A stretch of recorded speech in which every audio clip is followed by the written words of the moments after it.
ओम नमो नारायण। आइए आज देखते हैं व्यास जी और श्री शंकर का शास्त्रार्थ। एक बार की बात है, शंकराचार्य गंगा के पास रहते हुए शारीरिक भाष्यों को अपने विद्यार्थियों को पढ़ा रहे थे और जब तक दोपहर नहीं हो जाती थी तब तक शिष्यों की शंकाओं को दूर करते हुए वहीं पर रहते थे। ग्रंथों को पढ़कर विद्यार्थियों को श्रांत हो जाने पर आचार्य उठे। तभी कोई ब्राह्मण आकर पूछने लगा। वह ब्राह्मण कोई और नहीं व्यास जी थे, जिन्होंने ब्राह्मण का वेश लिया था। व्यास जी ने कहा, तुम कौन हो और क्या पढ़ा रहे हो? तब तक एक विद्यार्थी ने कहा, समस्त उपनिषदों में स्वतंत्र ये हमारे गुरु हैं। इन्होंने ब्रह्मसूत्रों पर द्वैतवाद को दूर करने वाला भाष्य लिखा है। शिष्य के वचन को सुनकर वह ब्राह्मण बोले, ये विद्यार्थी आपको भाष्यकार बतलाते हैं, यह अद्भुत बात तब तक दूर रहे यदि परम ऋषि वेद व्यास के द्वारा प्रणीत सूत्रों के अर्थ को तुम जानते हो तो एक सूत्र की व्याख्या तो करो। भाष्यकार कहते हैं, सूत्रार्थ वेता गुरु लोगों को मैं नमस्कार करता हूँ। मैं सूत्रों के अर्थ जानने का अहंकार नहीं करता, तथापि जो आप पूछते हैं उसका उत्तर दूंगा। ब्राह्मण ने कहा, अच्छा बताओ, ब्रह्मसूत्र के तृतीय अध्याय के प्रथम सूत्र तदंतर प्रति पतौरहंति सपरिस्वक्तः प्रश्न निरूपणा भयाम के विषय में पूछता हूँ। यदि तुम कुछ भी इसका अर्थ जानते हो तो कहो। श्री शंकर इंद्रियों के अवसन होने पर अर्थात मरण के संयुक्त होकर दूसरे देह की प्राप्ति के लिए जीव पंचभूतों के सम्मुख अवयवों से संयुक्त होकर दूसरे स्थान में जाता है। इस विषय का निरूपण तांडी श्रुति में गौतम और जैबल के प्रश्न और उत्तर के द्वारा किया गया है। इस अर्थ को सुनकर उस ब्राह्मण ने उन पंडितों के हृदय में अत्यंत विस्मय उत्पन्न करते हुए 100 तरह से विकल्प उत्पन्न कर इसका खंडन किया।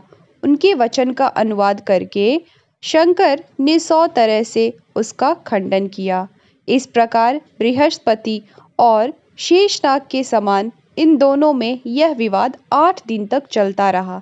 इस प्रकार से यतिराट और द्विराट को परस्पर विवाद करते देखकर समीप बैठे हुए पद्मपाद बोल उठे, हे आचार्य, ये ब्राह्मण वेदांत के रहस्य के ज्ञाता व्यास ही है। हे शंकर, तुम साक्षात शंकर हो तथा व्यास स्वयं नारायण हैं।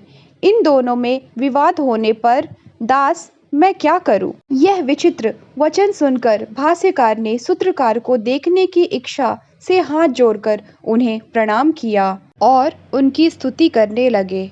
भाष्यकार बोले, आप बिजली के समान सुंदर जटाजूट से वृष्टि करने वाले मेघ की कांति के समान सुंदर है। शुभ्र यज्ञोपवीत तथा भृग चर्म को धारण करने वाले हैं।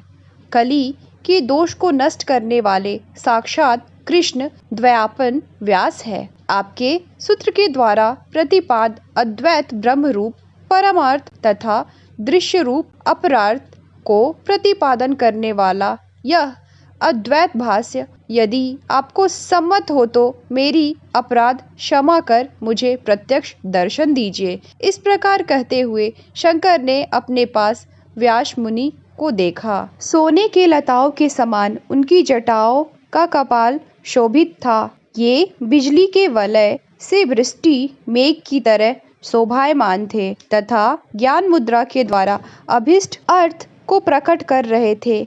वे अनुरागवती रजनी के द्वारा आलंगित शरद चंद्रमा को भी अपने शरीर शोभा से निंदित कर रहे थे। तमाल के समान अपने शरीर की कांति से व्याप्त थे और रमणीय चंद्रकांति मणि से निर्मित कमंडलू को धारण कर रहे थे। वे स्वच्छ छिद्र वाले 7 से अधिक मोतियों की बनी रुद्राक्ष माला को सत्य की मूर्ति के समान धारण कर रहे थे। जान पड़ता था इस 27 नक्षत्रों की माला है जो चंद्रवंश के वर्धन के पहले अनुयायी विनय करने के लिए व्यास जी के पास आए हो। सिंह के चर्म को धारण करने से, शरीर में भस्म मलने से, जटाओं से और रुद्राक्ष माला के रखने से जान पड़ता था कि वे भगवान शंकर के अर्धासन पर बैठने के योग्य रखने वाले हों। वे अद्वैत विद्या के अंकुश की तीक्ष्ण धार से अहंकार रूपी हाथी को वश में करने वाले थे और अपने अद्वैत शंकु अर्थात खूंटे से उज्जवल सूत्र रूपी रस्सियों को अकृत्रिम श्रुति रूपी हजारों गायों में बांधने वाले थे। मुनियों में सर्वश्रेष्ठ गुरुओं के भी गुरु व्यास जी को अकस्मात आए हुए देखकर शंकर अति प्रसन्न हुए और उन्होंने व्यास जी से कहा, हे व्यास जी, आपका स्वागत है। आपको देखकर मेरे समस्त अर्थ संपन्न हो गए। परोपकार व्रत में दीक्षित होने से आप में सब अर्थों के संपादन करने की योग्यता का होना बिल्कुल सही है। हे मुनि, आपने श्रुति के अर्थ से गर्भित अत्यंत दुष्कर 18 पुराणों की रचना की है। भला कौन ऐसा आदमी है जो संगत अर्थ वाले 2 श्लोकों की भी रचना कर सके। सत्यम ज्ञानम मनंत ब्रह्म विज्ञानमानंद ब्रह्म आदि श्रुतियों जिसकी तत् तथा त्वम पदार्थ का लक्ष्यार्थ बतलाती है, जो न तो सत्य है, न असत्य है, न बाहर है और न भीतर है, जो सच्चिदानंद स्वरूप परमात्मा है, वही पुराण पुरुष नारायण आप है। इस प्रकार की स्तुति की जाने पर आत्मनिष्ठ व्यास जी विहित आसन पर बैठे तथा देह के अगले भाग को झुकाकर प्रणाम करके यतिराज से बोले, हे शंकर, आपने हमारी पदवी पहले ही प्राप्त कर लिया है। आपने अखंड पांडित्य को हमने जान लिया है। हे विद्वान, आप शुक्र की तरह हमें प्यारे हो। पहले की तरह आप शिष्यों के साथ इधर उधर भ्रमण मत करो। शंकर के सभांकारों नामक सिद्ध के मुख से सुनकर आपने यह भाष्य बनाया है। हे शांति मुनि, मैं प्रसन्नचित होकर आपको देखने की इच्छा से आपके पास आया हूँ। इस प्रकार की मुनिंद्र की वचन को सुनकर शंकर अति प्रसन्न हुए। वे शुक्र के अद्वैत मत रूपी समुद्र को बढ़ाने के लिए पूर्ण चंद्रमा के समान रमणीय थे। वे मेघ की तरह शोभायमान शक्ति संपन्न व्यास जी से बोले, हे महर्षि पूज्य, समस्त अर्थ को प्रकट करने वाले आपके सूत्र रूपों सूर्य को अपने भाष्य रूपी प्रदीप से आरती उतार कर मैं धृष्टता से लज्जित नहीं हो रहा हूँ। स्वयं प्रकाश सूर्य को प्रकाशित करने के लिए दीपक की आवश्यकता नहीं होती। उसी प्रकार उपनिषद अर्थ को प्रकट करने वाले व्यास सूत्र के ऊपर व्याख्या की आवश्यकता नहीं है। आपके प्रशिष्य होकर मैं अपनी छोटी बुद्धि से जो यह साहस किया है उसे विचार कर मेरी शुक्ति और दुरुक्ति की रचना को सम करने में आप ही योग्य है।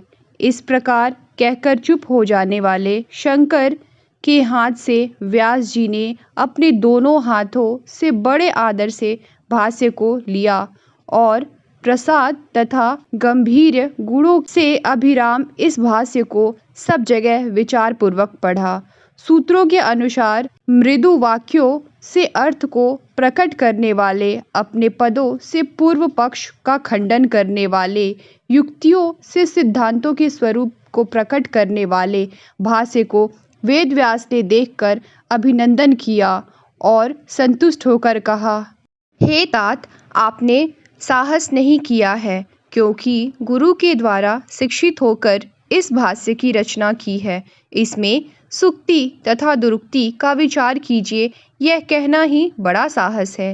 हे विद्वन, आप मीमांसकों में भी मुख्य हो, संपूर्ण को जानते हो। हे यतिराज, आप तो गोविंद के शिष्य हो। आपके मुख से अवशुद्ध पद कैसे निकल सकता है? आप साधारण मनुष्य नहीं हो, सकल अर्थ को जानने वाले कोई महानुभाव हो, जिसने ब्रह्मचर्य के बाद अंधकार को दूर करने वाले सूर्य की तरह विषयों को हटाकर संन्यास ग्रहण कर लिया है। अर्थगर्भित निगूढ़ भाव वाले लघु अल्पाक्षर संपन्न मेरे सूत्रों की सम्यक व्याख्या करने में आपको छोड़कर ऐसा कौन आदमी है जिनमें सामर्थ्य हो सकता है? रचयिता को जितना कलेश होता है उतना ही कलेश व्याख्याता को भी होता है, ऐसा विद्वान लोग कहते हैं। मेरे भाव को भली भांति समझकर इस तरह का भाष्य बनाने में और कौन सामर्थ्य हो सकता है तथा सांख्य आदि दर्शनों के द्वारा विपरीत मार्ग को प्राप्त कराए गए वेदांत की उद्धार करने में भगवान शंकर के अंश को छोड़कर कौन सामर्थ्य हो सकता है। आप अपने मन में समस्त कलाओं को धारण करते हो। समग्र भाव से वेदांत उपनिषदों में उत्पन्न ब्रह्म विद्या रूपी पार्वती के द्वारा आप सदा आलिंगित हो, अतः आप अद्भुत शंकर हो। आपका वर्णन नहीं किया जा सकता। प्राचीन काल में असंख्य कवियों ने हंस की व्याख्या की है तथा आगे चलकर कुछ विद्वान लोग इसकी व्याख्या करेंगे, परंतु हे सर्वज्ञ, क्या ये लोग आपके सामने निगूढ़ अभिप्राय को नहीं समझ सकते? कदापि नहीं। फिर भी वेदांत विद्या पर व्याख्या ग्रंथ लिखो, भेदवादी विद्वानों को जीतकर अनुबंधन से युक्त ग्रंथों को इस भूतल पर प्रसिद्ध करो। मैं अपने इच्छा अनुसार जा रहा हूँ। आचार्य शंकर ने बोला, मैंने भाष्यों को बनाया है तथा इन्हें पढ़ाया भी है। वीरतापूर्वक मैंने दुष्ट मतों का खंडन भी किया है। अब इसके बाद मुझे क्या करना चाहिए? हे सज्जनों के प्रेमी व्यास जी, इस मणिकर्णिका घाट के पास एक क्षण आप खड़े रहिए, जब तक मैं परम आयु की समाप्ति के लिए इस देह का त्याग कर रहा हूँ।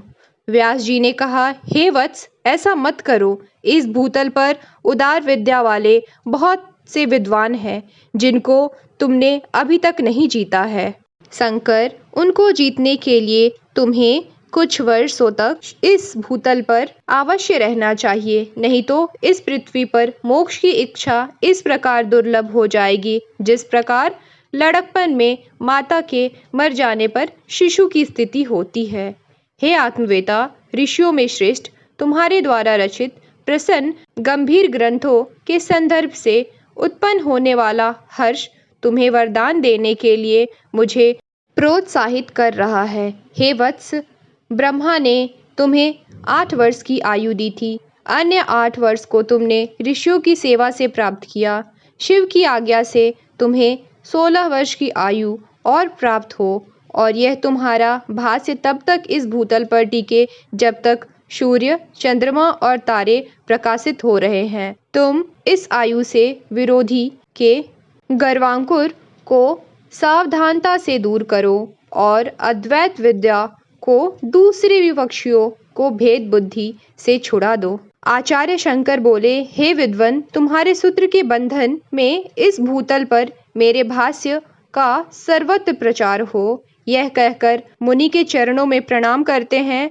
व्यास जी बोलते हैं, हे शंकर, तुम्हारा मनोरथ अवश्य पूर्ण हो, अवश्य पूर्ण हो। ऐसा कहकर व्यास जी अंतर्धान हो गए। आशा करती हूँ आज की वीडियो आप लोगों को पसंद आया होगा। ओम नमो नारायण। हर हर महादेव।